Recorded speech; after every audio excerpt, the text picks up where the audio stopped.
মক্তবে সকল ছাত্রছাত্রীরা তোমরা সবাই অতি দ্রুত মক্তবে চলে আসো। মক্তবে সকল ছাত্রছাত্রীরা তোমরা সবাই অতি মনে দ্রুত পড়ে এই মক্তবে মাইকের চলে আওয়াজ। আসো। একটা সময় ছোটবেলায় যখন আমরা মক্তবে যেতাম, তখন এই মাইকের আওয়াজটা আমাদের কানে ভেসে আসতো। ভোর সকালে পাখির কিচিরমিচির ডাক, মর্জিনের অথবা ইমামের কণ্ঠে মক্তবে আসার জন্য বাচ্চাদেরকে আহ্বান করা। আমরা সকালবেলায় মক্তবে যেতাম আমপাড়া, কায়দা, কোরআন শরীফ বুকে নিয়ে অতি সসম্মানে। এই কায়দা, আমপাড়া, কোরআন শরীফ বুকের ভিতরে রেখে আমরা মক্তবের দিকে রওনা দিতাম। মক্তবে আমাদের ছোটোবেলার যে মক্তব, সে মক্তব আমাদের ভিতরে একটা উচ্ছ্বাস, উদ্দীপনা কাজ করত। কে কার আগে যেতে পারে, কে কার আগে হুজুরের কাছে বসতে পারে, আমাদের ভিতরে একটা প্রতিযোগিতা ছিল। এই মক্তব শিক্ষাটা আমাদের তরুণ সমাজের অনেকের কাছে অপরিচিত মনে হচ্ছে, পরিচিত মনে হচ্ছে না। আর হবেই তো, কারণ মক্তব শিক্ষা যে আজ বিলুপ্তর পথে। মক্তব এখন আর আগের মতন পড়ানো হয় না। বাংলাদেশের 100%-এর ভিতরে 60% মক্তব আছে, 40% মক্তব উঠে গেছে মসজিদ থেকে। 60% যাও বা আছে, সেসব মক্তবগুলোতে আর ছাত্র পাওয়া যায় না, ছাত্র থাকে না, ছাত্র নাই, হাতে গোনা কয়েকজন ছাত্র পাওয়া যায়।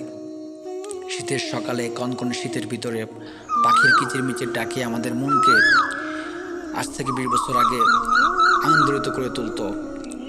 হৃদয়ে আমরা একটা শান্তি পেতাম। কিন্তু বর্তমান পোলাপান বাচ্চারা আর ঘুম থেকে ওঠে না, মায়েরা আর বাচ্চাদেরকে ঘুম থেকে ডাকে না মক্তবে যাওয়ার জন্য।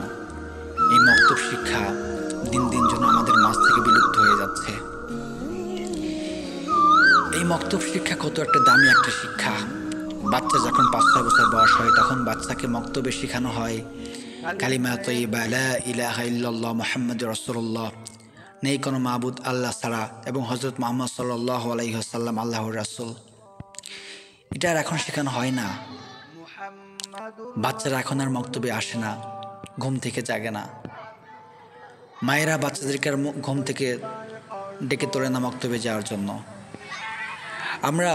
আমরা যখন ছোট ছিলাম, আমাদের মা, চাচি, দাদি, নানিরা আমাদেরকে মক্তবে যাওয়ার জন্য অনেক শাসন করত।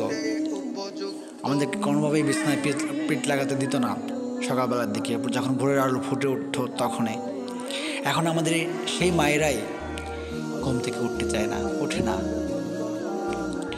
এখনও মক্তব আছে, এখনও সেই ডাক আমাদের কানে ভাসে, কিন্তু আমাদের বাচ্চাগুলোকে আমরা মক্তবে পাঠাই না। এই যে ছোটবেলায় যে মক্তবের শিক্ষাটা, আমাদের জীবনের প্রথম শিক্ষা মক্তব, জীবনের প্রথম শিক্ষা আমরা মক্তব থেকে শিখি, সেই শিক্ষাটা আজ বন্ধ হতে চলেছে আমাদের মাঝ থেকে। এটা আমাদের অসচেতনতা, দায়িত্ব জ্ঞানহীনতা, আমাদের মায়ের অবহেলা, আমাদের মায়ের ভিতর ধার্মিকতা না থাকা, এর প্রভাব পড়েছে আমাদের এই সমাজে। আর এই মক্তব বন্ধ করার জন্য খ্রিস্টানরা উঠে পড়ে লেগেছে, খ্রিস্টান ইহুদিরা উঠে পড়ে লেগেছে মক্তবকে বন্ধ করার জন্য। কারণ তারা জানে এই মক্তব থেকে শেখানো হয় আল্লাহ এবং আল্লাহর রাসূল সম্পর্কে, আল্লাহকে এবং তার রাসূলকে সে সম্পর্কে বাচ্চারা জানতে পারে। তাই তাদের ইচ্ছা হচ্ছে যে এই মক্তবকে আগে বন্ধ করতে হবে, যাতে বাচ্চারা আল্লাহ এবং আল্লাহ রাসূলকে চিনতে না পারে। তাই তারা কী করেছে, শহরাঞ্চলে তারা বিভিন্ন ব্যারাক, বিভিন্ন এনজিও প্রতিষ্ঠান দাঁড় করা দিচ্ছে। সেখানে সকাল 6:30-6টার ভিতরে ক্লাস শুরু হয়, 7টার ভিতরে ক্লাস শুরু হয়। আমাদের মায়েরা কি করে, ঘুম থেকে উঠে বাচ্চাকে নিয়ে চলে যায় ব্যারাকে, কেজি স্কুলে সকালবেলা দিয়ে আসে। ওই সময়টা যে মক্তবের যে শিক্ষাটা, সেখান থেকে তারা বঞ্চিত হয়। তারা শিখতে পারে না আল্লাহকে, তারা জানতে পারে না রাসূলকে, যার কারণে তারা বড় হওয়ার পরে অনেক মুসলমানের সন্তান ইসলামকে নিয়ে কুরুচিপূর্ণ মন্তব্য করে, আল্লাহ এবং আল্লাহ রাসূলকে নিয়ে আশেপাশে মন্তব্য করে। এখন বর্তমান সমাজের শিক্ষার হার বেড়েছে, শিক্ষিত হচ্ছে প্রতি ঘরে ঘরে, প্রত্যেকটা মানুষ শিক্ষিত হচ্ছে, প্রত্যেকটা মায়েরা, বর্তমান যেসব নারীরা আছে তারা শিক্ষিত হচ্ছে, কিন্তু তাদের ভিতরে নৈতিক শিক্ষাটা পাওয়া যাচ্ছে না, ধার্মিকতা পাওয়া যাচ্ছে না। তারা পোলাপান নিজের বাচ্চাদেরকে তারা অনবরত মিথ্যাচার শেখাচ্ছে। বাচ্চারা যখন ঘুমাতে যাচ্ছে রাত্রিবেলা, বাচ্চাকে শেখানো হচ্ছে হাট্টিমা টিম, তারা মাঠে পাড়ে ডিম, তাদের খাওয়া জুতো সিং, তারা হাট্টিমা টিম, গোলকর্ণা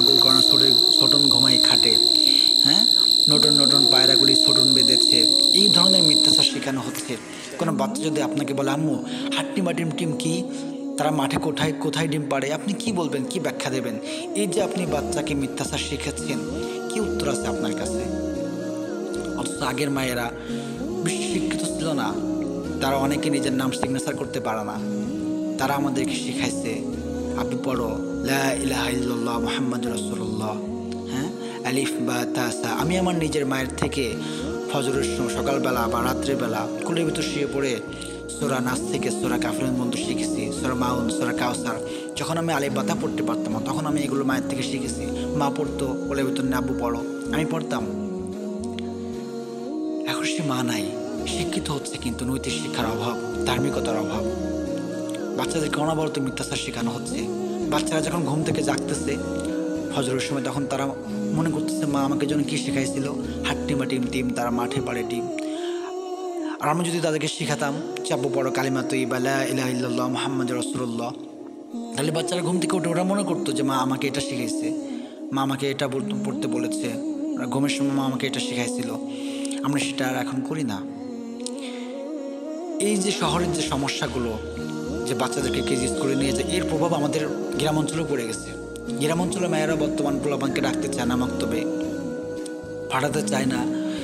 এখন বর্তমান সকালবেলা প্রাইভেট শুরু হয়ে গেছে, প্রাইভেট পড়ে, মক্তবে যে সময়টা সে সময় বাচ্চাদেরকে প্রাইভেটে পাঠায়। যাও বা অনেকে মক্তবে একটু আসে, তারা এসেই 10-15 মিনিট পড়ার পর বলে হুজুর প্রাইভেটে যাব, ছুটি দেন, প্রাইভেট আছে আমাদের। বাচ্চা কি শিখবে? যার কারণে বাচ্চা বড় হওয়ার পরে বাপ মার সঙ্গে খারাপ আচরণ করতেছে, অসৎ আচরণ করতেছে, বাপ মার সঙ্গে বেয়াদবি আচরণ করতেছে। কেন করতেছে? কারণ মক্তব তাকে শেখাতো যে আব্বা আম্মুর সঙ্গে খারাপ আচরণ করা যাবে না, পিতামাতার সঙ্গে খারাপ আচরণ করা যাবে না, আল্লাহ তাআলা খারাপ আচরণ করলে শাস্তি দেবেন। কিন্তু সে শিক্ষা তো বাচ্চার ভিতরে আমরা দিই নাই, আমরা বাচ্চাকে সেটা শিখাই নাই, যার কারণে বাচ্চা আপনাদের সাথে খারাপ আচরণ করতেছে। আর বাপ মা ওই সময় কান্নাকাটি করে বলো হুজুর আমার বাচ্চা আমার সঙ্গে খারাপ আচরণ করতেছে, আমার সন্তান আমাকে দেখতে পারতেছে না, একটু বন্ধ করেন, একটু ওয়াশ করেন, বাচ্চাকে একটু বোঝান। কি বোঝাবো বাচ্চাকে? আপনি তো বাচ্চাকে ধর্মীয় মূল্যবোধ শেখান নাই, আপনি তো বাচ্চাকে ছোটোবেলায় মক্তবে ফাটান নাই, আপনি বাচ্চাকে শেখাচ্ছেন হাট্টিমা টিম টিম, তারা মাঠে পাড়ে টিম, তাদের খাড়া জুতো শিং, তারা হাট্টিমা টিম টিম।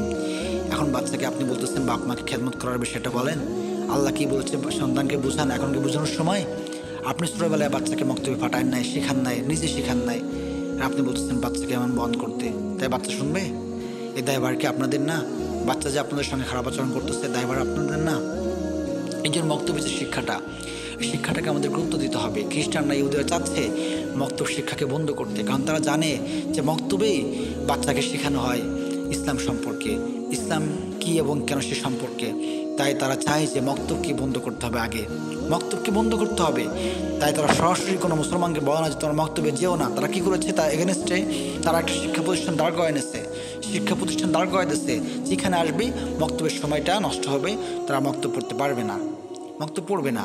এখন অনেক মুসলমানের সন্তান কালেমা পড়তে জানে না, কালেমা জানে না, মুসলমানের সন্তান হয় কালেমা পড়তে জানে না। এখন অনেক মুসলমানের সন্তান সূরা নাস থেকে সূরা আলাম তারা পর্যন্ত বা সূরা নাস ফালাক এই দুটো সূরাই অনেকে পড়তে জানে না, যেটা নামাজের জন্য দুটো সূরা কমপক্ষে 4টে সূরা প্রযোজ্য, 4টে সূরা আমাদের শেখা উচিত, অনেকে জানে না। সূরা ফাতিহা অনেকে পড়তে জানে না, লজ্জার কথা আমাদের মুসলমানের ভিতরে। আমাদের মায়েরা শিক্ষিত হচ্ছে, আমাদের বাবারা শিক্ষিত হচ্ছে, কিন্তু কালেমা পড়তে পারতেছে না, সূরা ফাতিহা আর নাস পড়তে পারে না। বাচ্চাকে কী শেখাবে? অনার্স ইন্টার পাস করতেছে, মাস্টার পাস করতেছে, অথচ সূরা নাস ফালাক পড়তে পারে না। বাচ্চাকে শেখাবে কি? আগের মায়েরা নিজের নামটা সিগনেচার করতে পারতো না, তারা বাচ্চাকে সূরা নাস থেকে কাফিরুন পর্যন্ত শিখাইছে। আর আপনি শিক্ষিত হওয়ার পরও আপনি এগুলো জানেন না। আপনি জানেন না নামাজ কয় ওয়াক্ত, আপনি বলতে পারেন না ফজরের নামাজ কয় রাকাত, আপনি বলতে পারেন না জোহরের নামাজ কয় রাকাত। আপনি মনে রাখি শিক্ষিত, আপনি নিজেকে শিক্ষিত দাবি করতেছেন, আপনি শিক্ষিত। অথচ অনেক মা নিজের নাম সিগনেচার করতে পারে না, তারা সূরা শুদ্ধ করে পড়তে পারে, আত্মাহিয়াত পড়তে পারে, তারা নামাজ কোন ওক্তে কয় রাকাত সেটা তারা বলতে পারে, তারা নিজের নামটা লিখতে পারে না। আর আপনি শিক্ষিত হওয়ার পরও আপনি জানেন না ফজরের নামাজ কয় রাকাত। আপনি শিক্ষিত নিজেকে দাবি করেন আপনি শিক্ষিত, আপনি নিজেকে বিবেককে প্রশ্ন করেন তো, আপনি কি আসলে শিক্ষিত? যার ভিতর ধর্মীয় মূল্যবোধ নাই, সে কীভাবে শিক্ষিত হতে পারে? আপনি আপনার সন্তানকে মক্তবে ফাটাচ্ছেন না, আপনার সন্তান ঘুমাচ্ছে, আপনি নিজেও জানেন না এখন সকাল কয়টা বাজে, 7টা-8টার দিকে আপনি ঘুম থেকে উঠতেছেন সকাল। তাহলে বাচ্চা কীভাবে ফাটাবেন বলেন? বাচ্চাকে মক্তবে ফাটাবেন কীভাবে? মক্তবের প্রতি গুরুত্ব দিতে হবে। খ্রিস্টান ইহুদিদের চক্রান্ত থেকে আমাদেরকে বাঁচতে হবে, মক্তবে প্রলোভনকে ফাটাতে হবে। মক্তব হচ্ছে আমাদের দিনে একটা প্রতিষ্ঠান, যে প্রতিষ্ঠান থেকে আমরা আল্লাহ এবং আল্লাহ রাসূলকে চিনতে পারি, যে প্রতিষ্ঠান থেকে আমাদের নৈতিক শিক্ষা শেখায়, আদর্শ শেখায়, সেই প্রতিষ্ঠান আজ বিলুপ্তর পথে। মসজিদের কমিটিরা মক্তবকে বন্ধ করে দিচ্ছে অনেক জায়গায়, মক্তব চালু করতেছে না অনেক জায়গায় মসজিদের কমিটিরা। কেন করতেছে না আমার জানার প্রশ্ন। কেন মক্তব চালু হচ্ছে না? কেন মক্তবের সে আগের সৌন্দর্য হারায় ফেলাচ্ছি আমরা? কেন মক্তবের প্রতি আমাদের এত অবহেলা? কেন খ্রিস্টান ইহুদিদের চক্রান্তে আমরা ফাঁদে পাও দিচ্ছি, মক্তবকে বন্ধ করে দেওয়ার পায়তারা করতেছি, তাদের ফাঁদে আমরা পাও দিয়ে মক্তবকে আমরা না বলতেছি, বাচ্চাকে মক্তবে ফাটাচ্ছি না? এই যে বাচ্চা ধর্মীয় শিক্ষা থেকে বঞ্চিত হচ্ছে ছোটোবেলার থেকে, এই শিক্ষা বাচ্চা কীভাবে শিখবে? বড় হওয়ার পরে শিখবে? তা তো শিখতে চাবে না। তাকে ছোটোবেলায় শেখাতে হবে আল্লাহকে, ইসলাম কি এবং কেন, ইসলামকে কেন মানতে হবে। তারা সেই শিক্ষা থেকে বঞ্চিত হচ্ছে। তো আসুন আমরা আমাদের বাচ্চাদেরকে মক্তবে ফাটাই, বাচ্চাদেরকে এই সময় প্রাইভেট এটা ওটা দিয়ে ব্যস্ত না রাখি, বাচ্চাকে মক্তবে ফাটাই। আমাদের মায়েরা বাচ্চাকে দিয়ে টিকটক করে, খুব লজ্জার কথা, বাচ্চাকে দিয়ে কন্টেন্ট বানাচ্ছে, ভিডিও তৈরি করতেছে। ছোটো ছোটো বাচ্চা যারা কিছুই বোঝে না তাদেরকে দিয়ে এগুলো তৈরি করতেছে। বাচ্চা জানতো না ফোন কি, কেন ফোন, এসব বাচ্চা একটা সময় বুঝতো না, কিন্তু তাকে দিয়ে বোঝানো হচ্ছে এভাবে এটা করতে হবে। বাচ্চা অল্প বয়সে বড় পাকা কথা শিখতেছে 5-6 বছর বয়স থেকে, কিন্তু ইসলামের বিষয়ে যদি কিছু বলা হয় কালেমা বড় তো পড়তে পারতেছে না, অথচ ফোনের ভিতরে পাকা কথা বলতেছে। মায়েরা ফেসবুকে লাইভে আছে, বাচ্চাদেরকে নিয়ে দুষ্টুমি করতেছে, বিভিন্ন কন্টেন্ট বানাচ্ছে। কি বার্তা দিচ্ছেন আপনি? এই সমস্ত করে আপনি কি বোঝাচ্ছেন? সন্তান আপনার সঙ্গে ভালো ব্যবহার করবে তাই সেটা আশা করতেছেন? আবার সন্তান যদি আপনাকে কিছু বলে তখন নাকের পানি আর চোখের পানি এক জায়গায় করে ফেলান যে আমার সন্তান আমার সাথে খারাপ ব্যবহার করতেছে। আপনি তো এটা পাওয়া উচিত। আপনি মা, আপনি বলেন তো, আপনি আপনার বাচ্চাকে যা শিখাইছেন তা আপনার সন্তান যদি আপনার সাথে খারাপ আচরণ করে, এটা কি আপনার কষ্ট পাওয়ার কথা? আপনার তো এটা পাওয়াই উচিত। আপনার তো সন্তান থেকে খারাপ আচরণ পাওয়াই উচিত, আপনি তার যোগ্য। আপনি কেন কান্নাকাটি করেন? সন্তান আমার সাথে খারাপ আচরণ করতেছে, সন্তান আমার সাথে গালিগালাজ করতেছে, আপনি তো শিখাইছেন সন্তানকে, আপনি নিজে শিখাইছেন। আরে বাচ্চা প্রথম শিক্ষক তো দুনিয়াতে মা বাচ্চাকে যা শিখাবে সে তাই শিখবে। আর আপনি এখন কান্নাকাটি করেন বাচ্চা আপনার সাথে খারাপ আচরণ করতেছে সেজন্য? এই দায়ভার কি আপনার না, বাবার না? আপনারা কি দায়ভার নেবেন না যে বাচ্চাদের এই অধপতনের জন্য আপনারা নিজেরাই দায়ী? আপনারা বাচ্চাকে নিয়ে ফোন দেখতেছেন একসাথে রাত 10টা 11টা 12টা পর্যন্ত, বাচ্চা ঘুম থেকে উঠতেছে 7টা 8টার দিকে। হ্যাঁ, এই দায়ভারটা কার? আর আপনি আশা করতেছেন বাচ্চা বড় হওয়ার পর আমাকে ভাত দিবে, আমাকে খেতে দেবে? বাচ্চাকে আপনি ধর্মীয় মূল্যবোধ শিখাবেন না, বাচ্চা আপনাকে দেখবে। হ্যাঁ, আসুন আমরা মক্তবের প্রতি যত্নবান হই, বাচ্চাদেরকে মক্তবে ফাটাই। মক্তব আমাদের সমাজ থেকে বিলুপ্ত হয়ে যাচ্ছে, যেন বিলুপ্ত না হয়, এই শিক্ষা যাতে থাকে সে ব্যবস্থা আমরা সবাই করি। আমরা মক্তবের প্রতি উদ্যোক্তা হই, মক্তব কীভাবে পড়ালে বা মক্তব কীভাবে শুরু করলে ভালো হয় সে বিষয়ে আমরা মসজিদের কমিটিরা যারা আছে তারা চিন্তা ভাবনা করি। দিন দিন আমাদের এই মক্তবের ঐতিহ্য হারাই যাচ্ছে। আমরা ছোটোবেলায় মক্তবে যাওয়ার জন্য পাগল পাড়া হয়ে গেছি। মক্তবে কীভাবে যাব, পড়ার ভিতরে একটা প্রতিযোগিতা ছিল আমাদের ভিতরে যে কে কার আগে উঠতে পারে। এখন সেগুলো দেখা যায় না, পোলাপানি মক্তবে আসে না। আর যাও বা আসে, এসে 10 মিনিট পর ওজোর প্রাইভেট আছে, আমরা চলে যাচ্ছি, ওজন প্রাইভেট রয়েছে, এরা কি পড়বে বলেন? আসুন আমরা মক্তবের প্রতি দায়িত্বশীল হই।